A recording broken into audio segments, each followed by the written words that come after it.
Hello, hello, hello. It's LITE Firestarters. As the description says, my intention was actually to go with our first episode. We're discussing dating in light of Valentine's Day. So happy Valentine's Day. Having a lot of technical difficulties, but I did want to jump in here because it's important to me to be consistent. Um, to make sure there's content up here. And one thing I am going to do though is I'll probably just link that episode, put a link to it in the comments for now, which I'm going to do. Ooh, actually, let's see if it'll let me add it now. That was the whole challenge, was trying to figure out how to get the file up. Y'all can see it was definitely not in the plan for me to be on camera just yet. So bear with me, but I will have it up for you guys.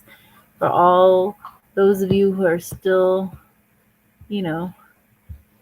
learning what it's like after 40, that's what this focus is on. So I hope you enjoy it. Happy Valentine's Day to all of you. We all deserve love, and the most important person you should love is yourself. So keep that in mind, and hopefully, if I'm doing it right, you guys should be able to see this coming on up. There we go. Welcome everyone All right. I hope the sound's working. I'll be able to check that a little later. Which is fine. It's perfectly fine. I will watch what you guys say from there. Hello. Welcome everyone to the launch of the Firestarters podcast. The Love Inspire Teach Firestarters podcast. It's important for y'all to know the proper name of the podcast. So my name is Tamika C. Williams. Got my real ID today. They made me put my government name on there. But we are here today with Gary Scott of the Say F It podcast, as well as definitely in his 40s like I am. And we're here to talk to you guys about what dating in your 40s is like. So, Gary, I'm gonna go ahead and let you give your dating profile because I can't remember it right now. I can't remember. I am definitely dating, so that's my profile. Okay. And it's just as far as dating, I was thinking about this before I got on, and it's not so different than when we were in our 20s or our 30s. It just seems like it's more because of I think because we're older and some of the foolishness that we have to deal with. Because it's definitely, I will say it's much layered now than it was when we were younger. Mm-hmm. Gotcha. Okay. But your age, your dating preferences, those kind of things, what you got for us? 42, about to be 43. And I am open to dating good people. I'm heterosexual, so I don't have. It's important to make that distinction nowadays. I'm just saying. Well, true, but I don't have any special preferences. I like to really base everything off of how I connect with someone. So. You say that one more time for me as far as your preferences. Oh, my preferences, I just like to date good people. So when I meet a woman, I just want to be able to see that she has good energy. And like, I guess I would say probably some of my preferences are ambitious, making sure that she takes care of herself, because I take care of myself, and that's like health and fitness are really important to me. And outside of that, just the regular other things that matter.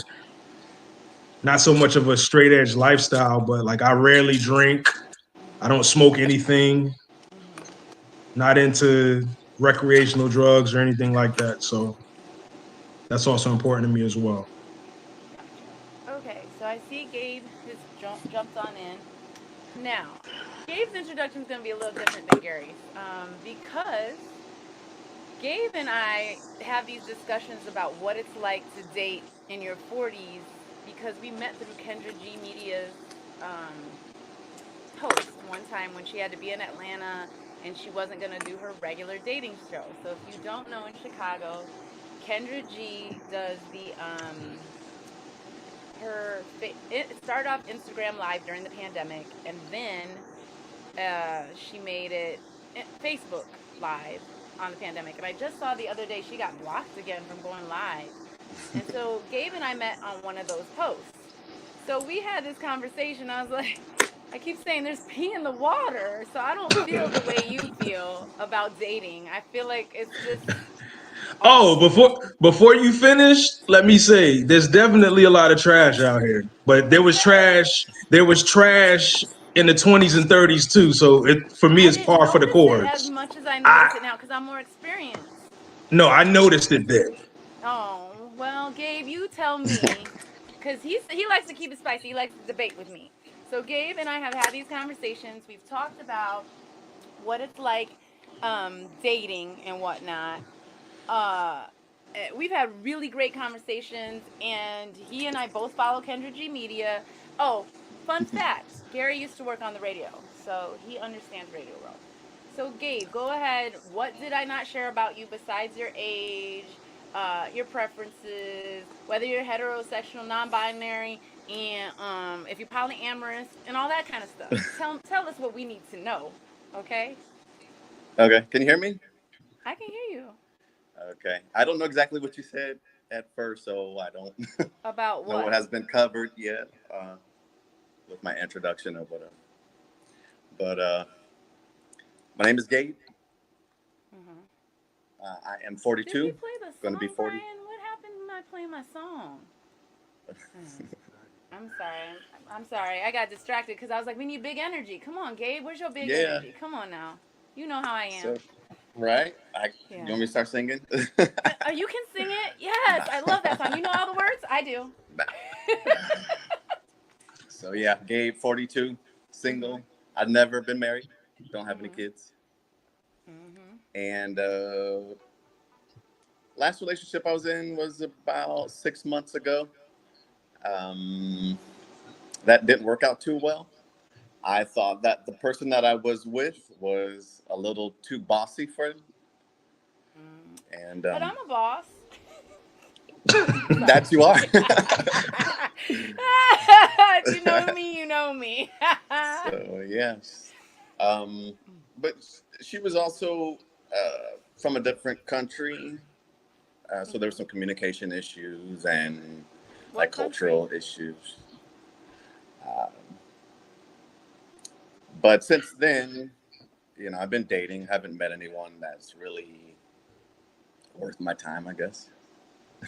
What So, country may I ask, Gabe? what country? The Philippines. Oh, you just hurt my feelings. Why? You know why? You You love know the I'm half Philippines. What you talking Filipino. about? I'm a Filipina. We be bossy. Who's not bossy That, and want yeah, yeah. some? Hey, I'm not gonna But I disagree with got you. things to do, so I'm gonna boss my stuff. You boss yours. All right. Well, that is what it is. All right. So we came up with some topics to cover for you guys. However, I do have to mention that we have a sponsor. Um, and our sponsor is dun, dun, dun, dun, dun, Agent K. So Agent K, if you signed up via Eventbrite or Eventnor, which you were on, um, you'll be able to see his logo. But honestly, go to Instagram and just Agent K. He is our country financial um, sponsor. He sells insurance, but Agent K is raffling himself off. So if you want to go on a date, if you want to go on a date, you can win a date with Agent K. So we'll have to talk a little bit more about how that raffle works a little later. But Agent K is one of our many raffle prizes. Based on the comments, first comment we get, I'll let you actually choose your own prize from our array of prizes over here. Because this is a Firestarters podcast, I do have two different types of s'mores makers. One that's indoor outdoor, one that's only for indoors. Um, our nonprofit that we are raising funds for is the Chicago Urban League. I'm pretty sure I posted that already. And I did want to go ahead and give a free acknowledgement to Love Corkscrew because they are providing this for our event on Sunday for Mother's Day, our pre-Mother's Day event. So make sure you follow, appreciate Love Corkscrew for providing free wine for Mother's Day, pre-Mother's Day event. And then I think those are the main sponsorship things I needed to cover. And then let's get into our topics. Do you guys have any preference out of the four initial ones? I was like, we have to cover and touch bases. Do you guys have any? Let's go. Let's go. Oh, and if anyone's wondering where Valencia is, Valencia, she had to jump off. We're thinking maybe we'll do it quarterly, but she had an emergency come up, so she's not going to be able to join us. So we hope she feels better. I think the first one for me was, do you love it or hate it? And we kind of touched on it already, but I'm not going to go first. Any takers? I'm going first. I'll go first as far as loving dating. Like I've been on a lot of blind dates. So it's like I don't mind meeting people. For me, it's more so about the experience because I also know that I'm not going to connect with everybody. So whenever I go out on a date, I go in with an open mind, knowing that at the very least I'm going to have a good conversation, and if we connect and it turns into something further, then so be it. But I don't get beat down about dating because again, like I said, there's a whole bunch of trash out there. As I tell people all the time, it's a lot of glads and hefties running around in general population. And Okay. you have to sift your way through them. All right. Are you going to try to go Okay. next? Okay. So whether I love it or hate it, I'm very impartial, I guess. I don't really love it. I don't really hate it. It is what it is. It's a little different from how things were when you're in your 20s and your 30s, right? You come in with a little more knowledge, a little more maturity, a little more understanding, right? Because people's situations change over the years. And so sometimes people may have a little more baggage. You have to understand that they're not going to have as much time as they used to have. Um, you got to be a little more resilient, right? The whole rejection thing is still it's a real thing, right? So even if things work out for you perfectly, they might not work out for the next person, and they might have to, move on to something else. And you have to be, you have to have the confidence and just the self-control to know that it's not about you. It's their situation and what they want, and so they have to do what's best for them.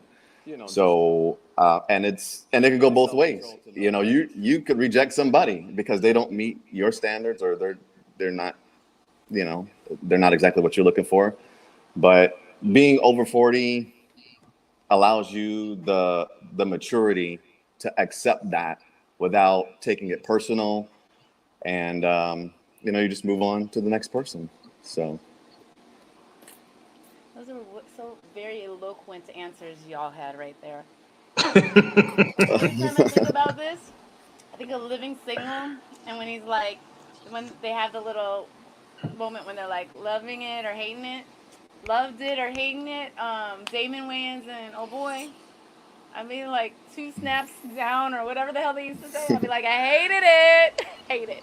Hate it. But I think the reason for that for me is because I'm a mom. And dating as a single mom, I'm like, oh, wasting my time. I might have to get a babysitter. I might have to beg some help. This is my one day of the week, during weekday that I have off. I could be doing a work event. I could be painting my toes. You got me out here. You best be interesting. You best be fun. You best treat me right. Hate it. Don't want to do it. I literally had this conversation with my first boyfriend. He came for my birthday party. So you guys, if you see because we're talking about dating in your 40s, the balloons are still around. I said to him, he doesn't want any more kids. That's his thing, because he has one, and he had his son really young, right? So, I'm sorry, I'm moving stuff around so I can see everything. But the whole thing about it is that we're tired. Like, why is it? Yes, there's always been trash, but I didn't used to attract trash people. It's like the stronger I became in myself, the more I got tested. And the more I was like, I don't have time to do this filtering, you know? So my dating background, 41, I just turned 41. I was 40 last week. And then I was engaged and I called that crap off, right? Called it off. Then I got pregnant. Yep, wrong order. Then I got married. Not to the person that is biologically my daughter's father. So then this guy's putting hands on me. What is going on? And Gary, I met him at Duke, right? So I'm thinking, like, I've known him, like, it's not like he's brand new. But what is going on that I'm attracting trash? Like, I don't think I'm a bad person, so a lot of self-reflection keeps happening. And I've just come to the conclusion that strong black women are not appreciated. I don't want to do this anymore. I just don't. That's the honest to God truth. I don't want it. Toss this shit back. Okay, can I ask you this, because you brought up an interesting point? You say that you're tired, right? It's a lot of work to prepare for a date. We know that. You got to put on makeup, right? You got to. You don't have to, but I be trying to be nice. Put a dress on. Right? You put a nice dress on, extra. do your hair, do your nails. Got to get a babysitter and everything. And then for the man, they don't really have to do much, right? They just show up. They better do something. What you right? talking about? So, but for the most part, there's not a whole lot of preparation. They make the plans per se, but you know what I mean? Then that's kind of the thing that women are frustrated by, is because they feel that they have to do more work during a date, from what I'm hearing a lot of times. And so where are you if from? they go, what are you doing? if they go Because on a the date, city, they want to make sure. Pardon me, Gabe. Where you're at is more chillax. I'm in Chicago, metrosexual, central. You know, I'm like, what? No. Hey, do I get to pick the date, or you're picking the date? Oh, thank God, you're actually gonna pick the date. You're not gonna ask me 50 billion questions about what I want to do, where I want to go, what this is gonna look like. Okay, and then, all right, what am I wearing? I have to get dressed. Okay. What you're saying, I'm like, no, the guys that I encounter, no, it's not that. Is he a cheater? Is he a liar? Is he this, that, and the third? So I'm not relating to what you're talking about right now. I just have to be honest with you. So I just had to interrupt for a moment. No, that's a good observation. I guess my thing is that the planning stage before the date, it really is, it can go both ways, right? Because the guy has to plan. They got to figure out where they're going to go. They probably have to do the driving, right? They have to pay for it. And as well as the woman, they have to, they got to prepare for it. They got to find a babysitter. They got to get dressed and everything. But a lot of times what you hear is the woman complaining, saying, I don't want to do all this and that. And if I go and I get dressed and I go at this particular time and I got better things to do, this better be a good date. And then that energy carries throughout the date, because it's almost like they feel that they did more work to prepare for it. So you better be worth their time, right? And that's not what a date's. You're supposed to just live in the moment and enjoy yourself and learn about the person. And sometimes they give off that energy like you owe them something. Anyways, I just decided I did touch on that. But also from what. from what Gabe was saying, I think what helps in most situations is and it's hard to do, but you shouldn't have any expectations. You should have the least amount of expectations possible. At the very least, you're meeting someone new. At the best case scenario, it might turn into date number 2. But you should be trying to be discerning in all that you do. And that's a really big thing as we do get older, is that our eyes should become clearer. So we should see things much more quickly than we did when we were in our 20s. And we should always have our finger on the pulse of what's going on. So if you're meeting somebody, Y'all are single with no children. and what does that mean? You can still be discerning. I have my eye on way too many things. So for you to say that, I'm like, ooh. I can think of like recently where I've been like, yeah, I guess I was supposed to be watching for all that. But if I'm on a date and I'm trying to relax, why do I have to like? But see, what you're doing is you're overstimulating yourself when it comes to meeting someone. What do you So mean when overstimulate? I'm telling you, I want to walk in and just be pleasantly surprised. So but see that's again, the expectation. No, but you that's also the said that's the expectations. no. It's not, Gary. You said that at my age I should be able to discern it better, right? No, I said that was part of it. I said the first part of everything is you going in and saying, I'm meeting someone new and I'm going to have a good time, regardless of if this leads to date number 2. Because things don't start coming out when you're meeting someone until time is invested. And so another thing that I had to realize when I was younger, that I didn't really know when I was younger, is that just because you really like somebody and you're vibing with somebody, it doesn't necessarily mean you need to be with them. Totally. So with that, I don't have any expectations because I've been on the end of being ghosted, and I'm fine with that because as my mother told me many moons ago, rejection is protection. So for whatever reason, somebody wanted to remove themselves from my life, and I'm fine with that. For whatever reason, we didn't vibe, and we didn't vibe on what I thought we were vibing on, and that's okay. So they walked out of your life and somebody else is going to walk in. So you have to really release all types of expectations, because so many times people want to control the narrative of what's going on. They were like, I want them to be this. I want them to do this. I want them to look like this. I want them to have this type of job. I want them to have all of these things. And you come in, like Gabe said, you come in with that energy and you don't realize it, but it's off-putting. So you don't care if you get ghosted? I don't care. Gabe, do you care if you get ghosted?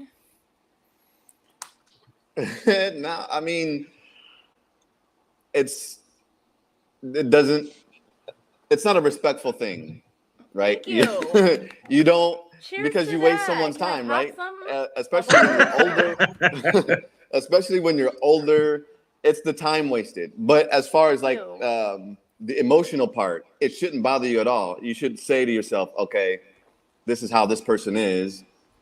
I'm glad that they revealed that to me early so that I can move on with my life and then, spend my time with someone that actually does care about me.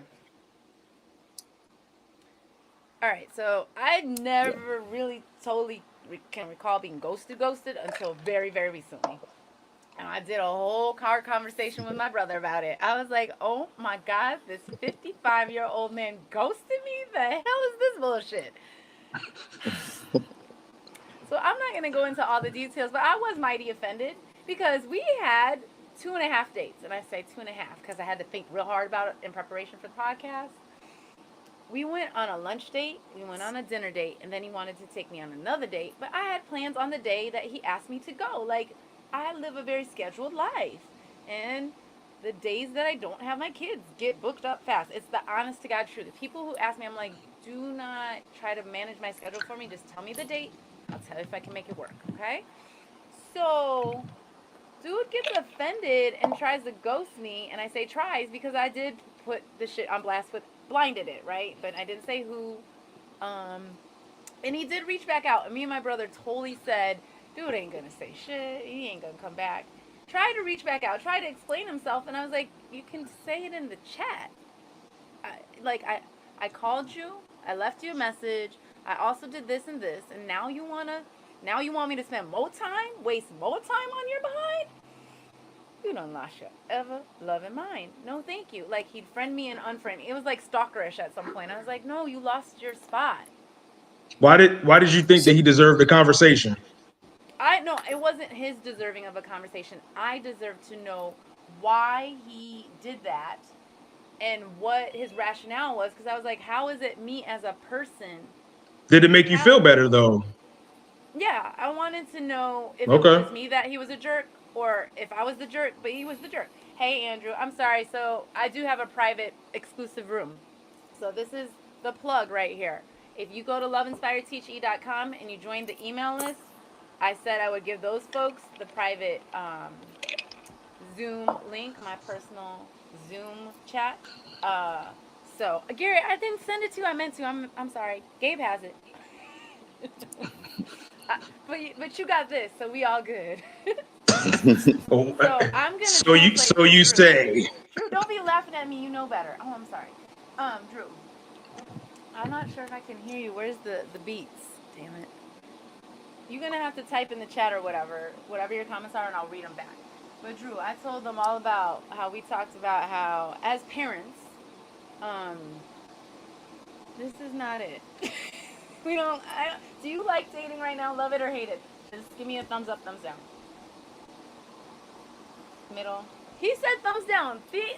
Praise Jesus. I think it's because you guys don't have kids. No, it's not. It's not. You're saying it's about kids. It's not about kids. Like, the thing is, I guess my tolerance is super low. So like I don't have it to give. So again, it doesn't bother me if I get ghosted. When I was younger, did it bother me? It did. Because it was just like, man, I really thought like this was going somewhere. But now I really, as I've gotten older, I just don't care. Because if you do not want to talk to me, I don't want to talk to you. It's fine. And then on top of that, and then you don't get to come back. No, I get it. At some point, I get done too, but I do think it's rude. I'm not saying this. I'm not saying it's not rude. I didn't say you were saying it's not rude. I'm just saying. Mm-hmm. Well, so what part bothered you more? So what part bothered you the most with the ghosting? Was it the fact that you wasted time, or that you were emotionally hurt by that? I was definitely hurt. I don't know if I was hurt emotionally. I was hurt that my time got wasted. That was the most those are two separate questions. Aggravating thing to me was like, that was a lunch on a Tuesday or whatever day that was, and that was a Friday night. I could have been with my girls. So you were bothered most. Wait, so in college, Gabe, let me just say this. In college, anytime we went to a party, me and my roomie, the doctor, what's her last name now? She got married. Forget the last name. Anyway, we'd be like, this best be a good party because I can't put the lip gloss back in the tube. I can't put the lip gloss back in the tube. So things like that would be like, I could have saved my energy for things like that are important to me. Like people who understand my story, like how much I fought for time in family court. I do not like to take time away from me being with my kids. My phone just everything's dying on me over there. So for me, that was what really bothered me the most, was like, these guys are just wasting my time. I can't get it back. Gotcha. That's what I was trying to figure out. Was it the waste of time that bothered you, or was it the fact that that person made you feel insignificant and they hurt your feelings to the point to where, you know, it kind of affected your self-esteem a little bit and you didn't think you were worthy? You're funny. You must not know me that good. I don't have self-esteem issues like that. My issues are a little bit different than that. Plugs for this. And that's the good thing about being 40 plus. We all agree that we could come across a situation and we won't take it as personal. Like our self-esteem is a little more level, and you know, we know that there are people out there that do things and you'll never understand it. But if you sit there and try to make sense of it, you'll pull your hair out. it'll just stress you the frick out. So it's like, oh, This is an moving on to adult the show. next. You can, if you want to curse, go ahead and curse. No, we're adults. It's fine. We're talking about an adult thing that we deal with. So, Okay. yeah. But I also think that what I keep hearing is the wasting of time. And I think that is that's a perception. And for me, like my time is not never wasted. Like if I willfully do something and I have like whatever happens, then it happens. So for me to pine away and be like, man, like I could have been doing this, like, yeah, that's the case in most things. If you do something and it doesn't turn out the way that you want, then you go like, man, I could have been using this time to do this, but you can't get that time back. So all you can do is look at it for what it is, either keep it or discard it, but then move forward. But to say like my time was wasted, it's very valid. But I think you pouring your like when you pour your energy into feeling like your time has been wasted, then you start to have like just a deep seating feeling of resentment that comes with that because nobody wants to feel that way. Gotcha. And I also, to add on to that, I do agree, but I kind of see it a little differently. I kind of think of it like, if you go to Las Vegas and you have like $100 to spend when you gamble, like even if you lose all the money, you already set aside that $100 to gamble with, so you don't see it as a loss. And it's kind of the same thing, when Gary said, he doesn't see it as a loss of time. I don't see it as lost time because I've already allotted that little bit of time to do whatever. And if the whatever is you stand me up, ghost me, or if we have a great time throughout the day, that's great. But that time has already been allotted for. So I'm not going to sit there and whine about it, if that makes any Said I sense. was whining. Oh No, no. I agree with you, Gabe. I agree with you guys that I already allotted the time. It's more of, I guess, to dig into what you guys are saying. It's a respect thing too, because after like the theme that most people have expressed to me is that because I spent so like 4, 5, 6 years in family court, it's more of a I lost time with my kids, and part of me is just like, I'm gonna learn to figure out how to stop these guys from mistreating me and disrespecting me like this. So I get that. I made that time investment to learn that, but I'm not gonna allow for myself to go on more than really. If you get to the third date, you should be pretty good, you know. And if I told you yes to the third date, like I just said, we gotta sync calendars. Why are you getting offended? That was what was ticking me off. I was like, you got offended because I have a life?